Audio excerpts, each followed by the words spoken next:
엄마가 능숙하게 운전을 하게 된 건 아마도 내가 초등학교 3학년 때부터일 거야. 지금으로 생각하면 면허를 늦게 딴 편이지. 엄마는 일종 면허를 땄고 오토가 아닌 스틱으로 운전하는 지프차를 사셨어. 아마 그 차가 마음에 들어서 산 건 엄마가 아니라 아빠일 거야. 아빠는 운전을 좋아하셨고 내가 아주 어렸을 적에는 엄청난 화물차를 운전하셨어. 엄마는 아빠한테서 운전을 배워서일까, 스틱 운전을 해서 그런 걸까, 뭐 잘은 모르겠지만 꽤 거칠게 운전하는 타입이야.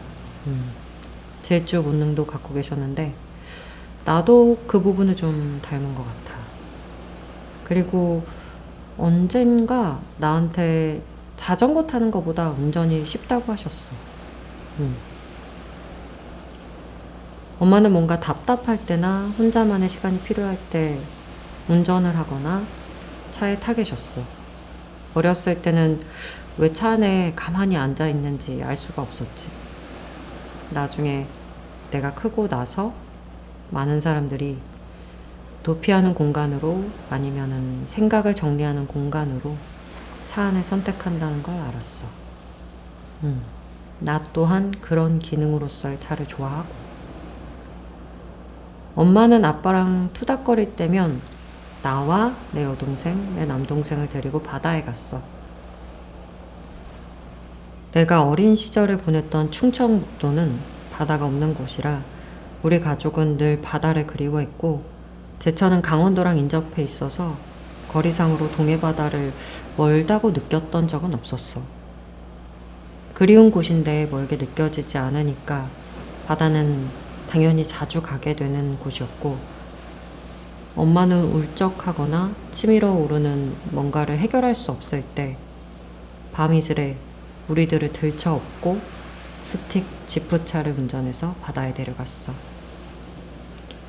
나는 아침에 뜨는 해를 보면서 차 안에서 잠이 깼어. 어린 나이에도 뜨는 해는 강렬하고 너무 아름다웠지. 동그랗고 주황색과 노란색이 적절하게 섞여서 탐스럽고 집을 수 있다면 집어서 꿀꺽 삼켜보고 싶은 싱싱한 계란 노른자 같이 생겼었어. 바다는 끝과 시작을 알 수 없게 넓게 펼쳐져 있었고 답답함이라고는 티끌도 찾기 어렵게 시원해 보였지.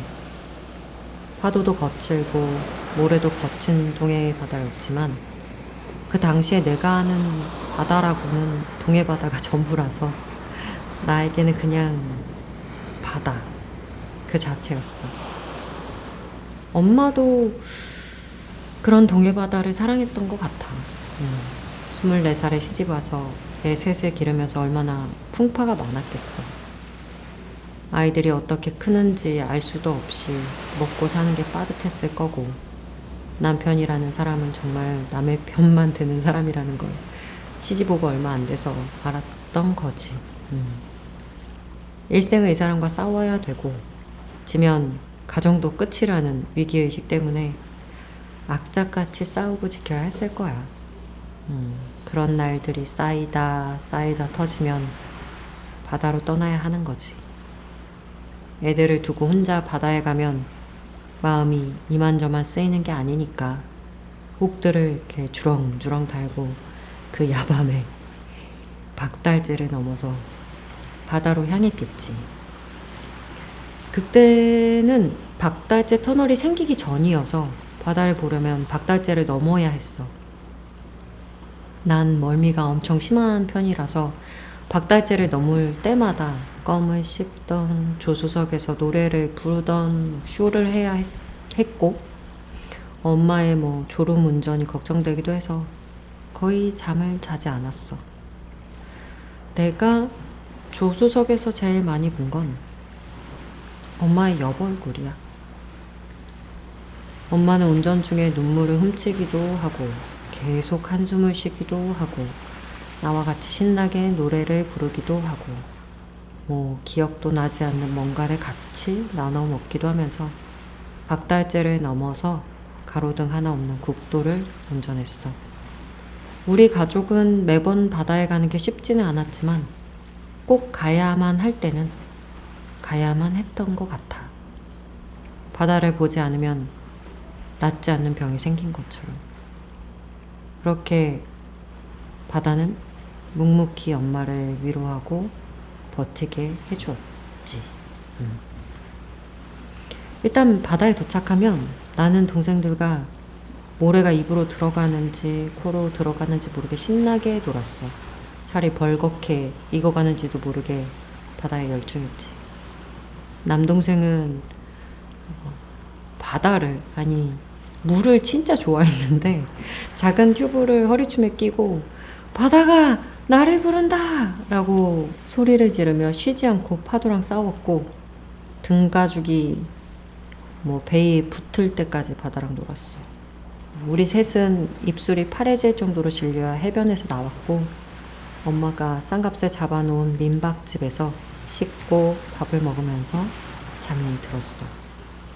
왜 애들은 먹으면서 잘 때 있잖아. 먹기도 하고 자기도 하고 동시에 막 너무 졸린데 먹기는 먹어야겠고, 이걸 동시에 하려니 결국 둘 다 잘 안 되는 그런 상황이 되는 거지. 어찌어찌 그렇게 밥을 먹고 긴 낮잠을 자고 일어나면 해가 뉘엿뉘엿 넘어가고 있었고, 우리는 다시 엄마의 지프차를 타고 하루가 채 안 되는 여행을 마치고 박달재를 넘어서 다시 집으로 돌아왔어. 그래서 그런가 나도 답답할 때 바다를 보러 가는 것 같아. 이제는 바다에 무조건 들어가는 무모함은 사라졌지만 엄마가 그랬던 것처럼 바다를 보는 것만으로도 위로받는 것 같아. 한참 바다를 들여다보면 뭔가 끝도 없이 고요해지거나 반대로 마음이 울렁울렁하면서 배가 파도를 타는 것처럼 엄청 출렁일 때도 있지. 결국 언제 내가 바다를 보고 있는지에 따라 다른 것 같아.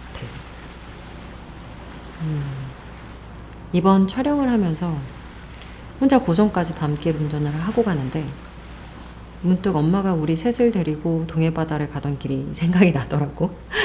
그래서 정말 뜬금없이 이 영상에 이 얘기를 시작하게 됐어. 그리고 생각이 꼬리에 꼬리를 물고 커지다 보니까 결국 나에게 질문이 되돌아오게 되더라고.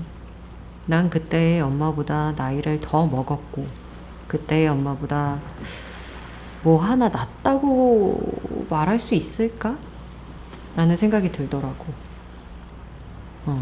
난 어렸을 적 동생들을 너무 좋아해서 종종 엄마한테 동생을 더 놔달라고 막 말한 적이 있었어. 엄마는 우리를 우애 좋은 형제로 키워냈고 만화책과 고양이를 사랑하는 존재가 돼서 성인이 된 지금도 같이 모이면 취향을 공유하고 살게 하신 대단한 일을 해내신 거지. 난 그거 진짜 좀 신기하다고 생각하거든. 근데 난 그냥 내가 하고 싶은 거 하면서 사는 정도? 그 정도의 사람이더라고. 분명히 엄마는 본인보다 자식이 더 잘 살길 바라셨을 텐데 내가 그렇게 잘 살고 있나? 라는 생각을 하면 물론 잘 살고 어떤 부분 잘 살고 있다고 생각해. 더 낫다는 거는 잘 모르겠어. 하지만 잘 살아보려고 애쓰고 있어. 역시 엄마라는 존재를 이기는 건 어려운 걸까? 요즘은 어제보다 새끼 손톱만큼이라도 나은 내가 되려고 노력하고 있어. 나라는 사람을 인정하고 받아들이고 있어. 미미하지만 이 작업도 나에게는 나를 위한 성장이니까 욕심을 줄이고 보다 가볍고 즐겁게 접근하려고 하고 있어. 혼자 하는 밤 운전은 정말 많은 생각을 하게 하는군. 다시 돌아가서 고성에 도착했을 때 까만 밤바다의 짠내가 비릿하지만 달콤했고 작은 파도 소리가 마음을 편안하게 해줘서 한참을 서서 듣고 있었던 기억이 나. 다음날 아침 촬영할 때는 바다가 너무 아름다워서 아무 잡다한 생각이 안 들었어. 오늘도 똑같은 아침이라고 생각했지만 뜨고 있는 태양이 뭉클할 정도로 아름다워서 아, 같은 아침이 아니구나. 다른 오늘이 시작됐구나 싶었어. 바람이 없는 파도는 생각보다 잔잔했고 바닷물은 몸을 담글 수 있을 정도로 미적지근해서 고마웠어. 촬영하기 아주 딱 좋았지. 그리고 이 작업을 기꺼이 함께 해주는 그리고 이해해주는 동료들이 있어서 정말 다행이다 라는 생각이 들었고 그리고 한 번 더 난 왜 이런 짓거리들이 재밌을까 하고 생각하게 됐어. 궁극적으로 내가 하고 싶은 것들은 뭘까? 라는 질문을 계속 던지면서 이런 고민들이 지금도 정리되지 않은 채 계속 하고 있는 이유는 뭘까? 일단 사랑해서 그렇겠지. 그건 분명해. 사랑하는데 이유가 어디 있겠어. 한성기 선배님 말씀처럼 사랑하니까 계속한다. 하지만 그럼에도 불구하고 방향을 잡으려면 끊임없이 구체적으로 질문들을 던져볼 수밖에 없는 것 같아. 어떻게 하면 더 사랑할 수 있을지, 어떻게 하면 더 아끼면서 할 수 있을지, 어떻게 하면 영혼을 충만하게 하면서 내 짓거리들을 계속할 수 있을까. 그래서 어떤 때는 거리를 두고 냉정하게 바라봐야 할 때도 있을 거고 그래야 조금씩 나아질 수 있겠지. 나아갈 수도 있겠고. 근데 아직은 잘 몰라. 나는 아직 과정 속에 있으니까. 길을 잃고 주저앉아 울더라도 계속 해야지. 계속 해볼게. 그래서 난 이번 바다에서는 좋은 추억만 가지고 돌아가려고. 아니, 좋은 추억만 가지고 돌아갈 거야.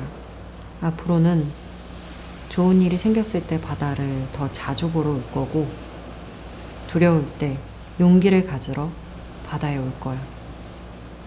뜨는 태양을 보면서 매일을 기대해 볼 거야. 바다에게 보여주려고 살아가고 있는 나를.